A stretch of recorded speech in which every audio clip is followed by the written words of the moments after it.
تو سالوں کے گناہ بھی ایک لمحے میں ختم ہو جاتے ہیں۔ یہی تو تاثیر ہے۔ ہماری دنیا کا اصول یہ ہے کہ یہاں کپڑا زیادہ گندا ہوگا تو اسے دھونے میں محنت اتنی ہی زیادہ کرنی پڑے گی، مگر اللہ کی یہاں اللہ اکبر، اس کی رحمت کا دستور بڑا عجیب ہے۔ گناہ چاہے کتنے ہوں، روح کتنی ہی گندی ہو، اگر ایک لمحے میں سچے دل سے توبہ کر لی تو کتنے گناہوں کے داغ ہو روح پر، ایک لمحے میں سارے داغ دھل جاتے ہیں۔ یہاں کپڑے گندے زیادہ ہوں تو محنت زیادہ صاف کرنے میں، لیکن اللہ کے یہاں روح پر کتنے ہی گندے داغ ہوں، اگر دل سے توبہ کر لے تو ایک لمحے میں سارے داغ ختم۔ یہ اللہ کی قدرت ہے۔ حضرت حبیب اجمی رحمت اللہ تعالی علیہ ایک بندے گزرے ہیں، کہتے ہیں کسی زمانے میں ان کا سود بیاس کا بڑا کاروبار تھا۔ کہتے ہیں کہ اتنا سود بیاس پھیلا تھا ان کا لوگوں پر کہ اپنے گھر کے جو روز مرہ کے خرچے ہوتے تھے وہ خرچہ پورا کرنے کے لیے وہ کوئی کام نہیں کرتے تھے، ساری چیزیں سود میں لے آتے تھے۔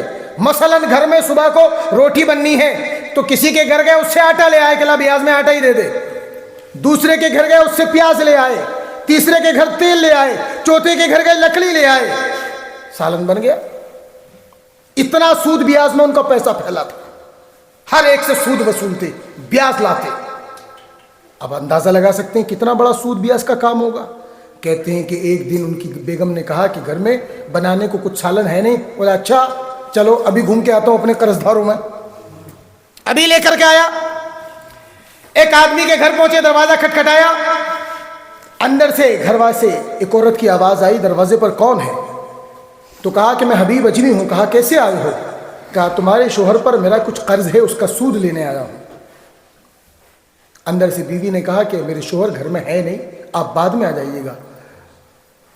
تو کہا بعد میں تو میں آ جاؤں گا، لیکن میرا اصول ہے کہ جس کے گھر پر جاتا ہوں کچھ نہ کچھ لے کر آتا ہوں، خالی ہاتھ کبھی نہیں آتا۔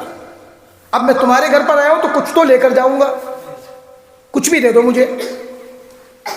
اندر عورت نے کہا کہ ہم اس وقت بڑی پریشانی سے گزر رہے ہیں، میرا شوہر کئی دن سے روزی کی تلاش میں ادھر ادھر بھٹکتا پھر رہا ہے، گھر میں فاقے ہو رہے ہیں، آپ کو دینے کے لیے کچھ ہے نہیں ہمارے پاس، کیا دیں ہم آپ کو؟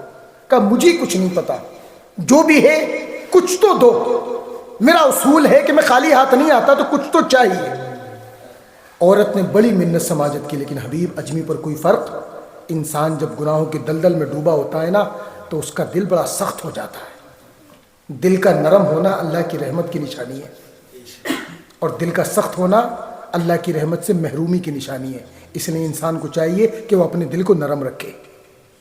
عورت نے بہت منت سماجت کی مگر حبیب اجمی پر کوئی فرق نہ پڑا، یہاں تک کہ عورت نے کہا خدا کے بندے ہم کئی دن کے بھوکے ہیں، بڑی مشکل سے کسی ایک کے یہاں سے مانگ کر ایک بکری کی سری منگوائی ہے، کئی دن کے فاقے سے ہمارے بچے ہیں، اس ایک سری کے علاوہ ہمارے گھر میں کچھ نہیں ہے، وہ بھی ہم نے مانگ کے لی ہے۔ تو کہا وہی مجھے دے دو۔ تو کہا ہمارے بچے کیا کھائیں گے؟ بولے مجھے کچھ نہیں پتا کیا کھائیں گے، مجھے دو۔ حبیب اجمی نے وہی سری لی، لے کر کے اپنے گھر چلے گئے، بیوی کو دی کہ لو کھانے کا انتظام ہو گیا، کھانا بناؤ۔ بیوی نے کہا کہ چولہے میں جلانے کے لیے لکڑیاں نہیں ہیں۔ کہا لکڑیاں نہیں ہیں؟ جب تک تم اسے صاف ستھرا کرو، مسالہ وسالہ لگاؤ، میں لکڑیاں کسی سے سود میں لے کر آتا ہوں۔ ابھی گئے لکڑیاں لینے کے لیے، راستے میں کچھ بچے کھیل رہے تھے۔ اب جب یہ بچوں کے پاس سے گزرے تو ایک بچے نے آواز دی کہ بچوں ذرا دور ہو جاؤ، حبیب سود خور جا رہا ہے، کہیں ایسا نہ ہو اس سود خور کے پاؤں سے اڑنے والی دھول ہم پر گر جائے اور ہم بھی اللہ کے نافرمان ہو جائیں، اس سے دور ہو جاؤ۔ کہتے ہیں جو بات کبھی کبھی بڑوں کی باتیں نہیں کرتی، بچوں کی بات کر جاتی ہے اثر۔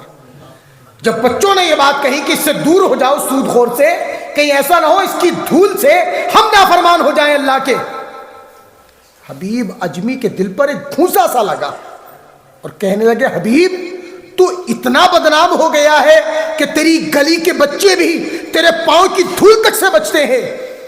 حبیب اجمی کو دل پر جب چوٹ لگی تو حبیب اجمی کی آنکھوں سے آنسو نکل پڑے، اور حبیب اجمی نے انہی برستی ہوئی اشک برساتی آنکھوں سے آسمان کی طرف دیکھا اللہ کی طرف لو لگائی، ہونٹ ہلے نہیں ہے، دل ہی دل میں کہا میرے مولا میں اتنا بڑا نافرمان ہو گیا کہ آج بچے بھی میرے سائے سے بھاگتے ہیں، اے میرے رب مجھے پتا نہیں تھا میں تیری نافرمانی میں اتنا آگے چلا گیا، اے میرے پروردگار گناہوں کی دلدل میں اب اتنا دھس گیا ہوں کہ باہر نکلنے کے لیے تجھ سے میں اپیل اور گزارش بھی نہیں کر سکتا، اے میرے رب مگر آج میں تیری بارگاہ میں سچے دل سے توبہ کرتا ہوں، میرے مولا آج کے بعد کوئی حرام اور کوئی ناجائز کام نہیں کروں گا۔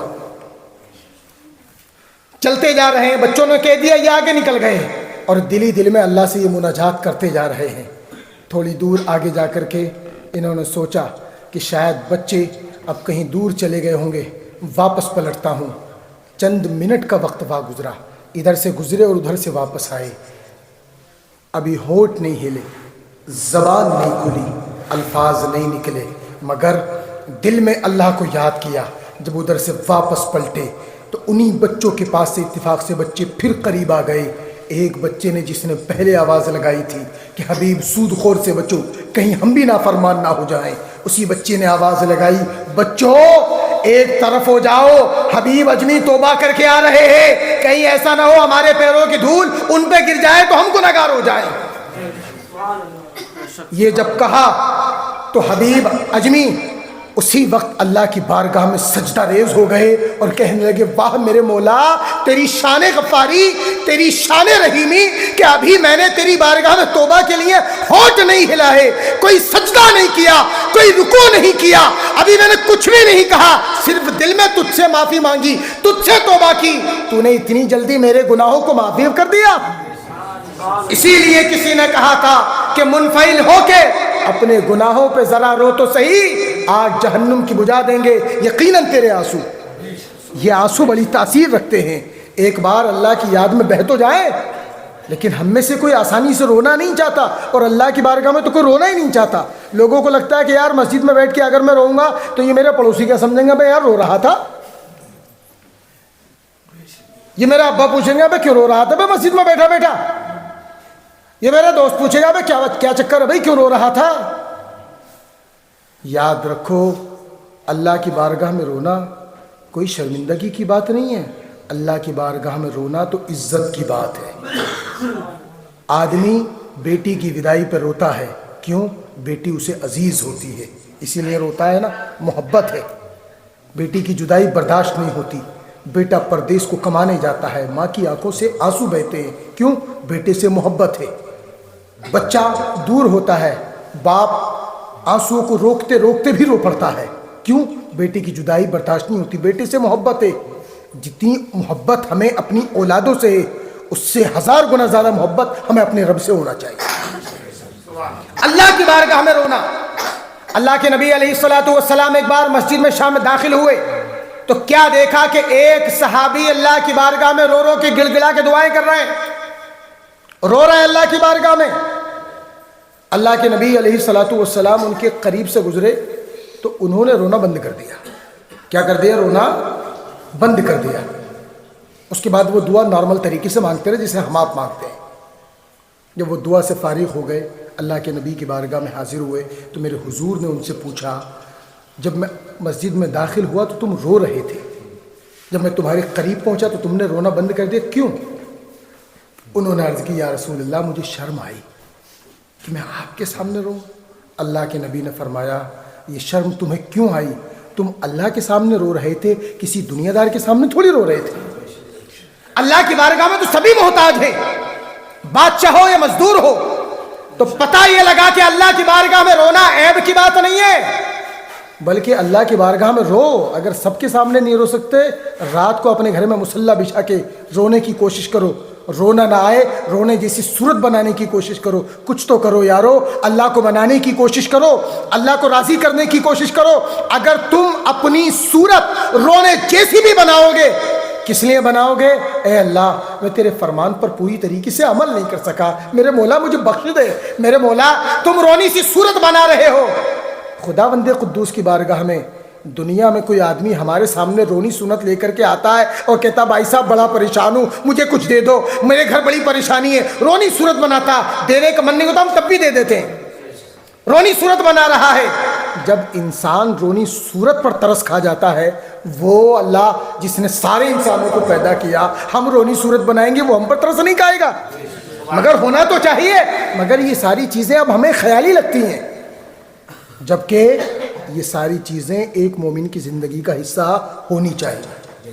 اس لیے کبھی کبھی رات کی تنہائیوں میں اللہ کو راضی کرنے کے لیے مصلی بچھا کے بیٹھا کرو۔ رات کی عبادت اللہ کو سب سے زیادہ پسند ہے، رات کی عبادت اللہ کو سب سے زیادہ پسند ہے۔ کیوں؟